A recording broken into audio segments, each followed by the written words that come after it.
हुदहुद नामी परिंदा भी था, लश्कर का कारकुन था, परिंदा।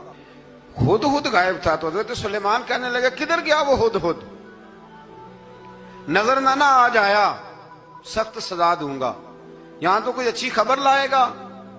क्योंकि वो हुदहुद परिंदा जाता था तो खबरें ला के देता था, वरना सजा दूंगा। उतनी देर में हुदहुद भी आ गया।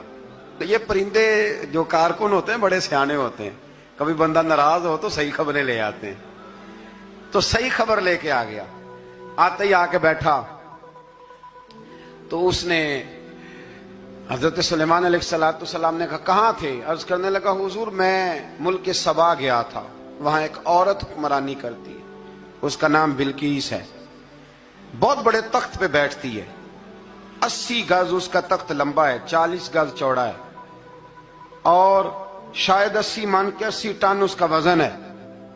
तो हुजूर वो सूरज को पूछते हैं।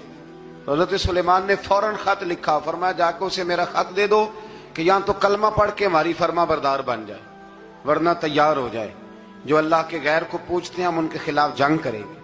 वो जब लेके गए ना खत, ये हुदूद गया तो वो मीटिंग कर रही थी, उसके वजीर मशीर सारे बैठे थे।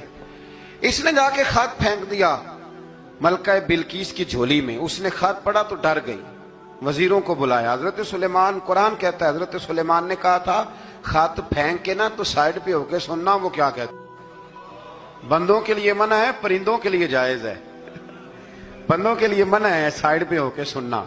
हाँ, जिसकी जासूसी की ड्यूटी हो, कुफर की जासूसी की, उस बंदे के लिए भी जायज है। तो यहाँ एक तो वो परिंदे थे, दूसरा कुफर की जासूसी कर रहे थे। साइड पे होके सुनने लगे तो मलका बिल्कीस कहने लगी अब क्या करना है, ये खत आया है। तो वो कहने लगे हम तैयार हैं, आप हुक्म करें, हम लड़ने को तैयार हैं, लड़ेंगे। वो कहने लगी नहीं तेजी ना दिखाओ, कुरान मजीद कहता है कि वो कहने लगी जब लड़ाइयां होती हैं तो शहर तबाह होते हैं, मुल्क खंडर बन जाते हैं, लड़ाई मसले का हल नहीं है।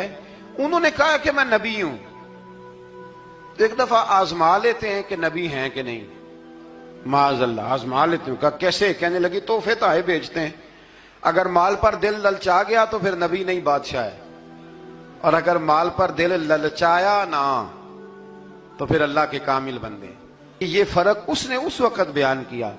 उसने 500 कनीजें, 500 गुलाम, बड़े शानदार लिबास पहना के, 500 घोड़ा बड़ा तगड़ा, उसके ऊपर माल व असबाब रख के तैयारी करा के हजरत सुलेमान की तरफ भेजा। हुदहुद पहले से खबर लेके आ गया।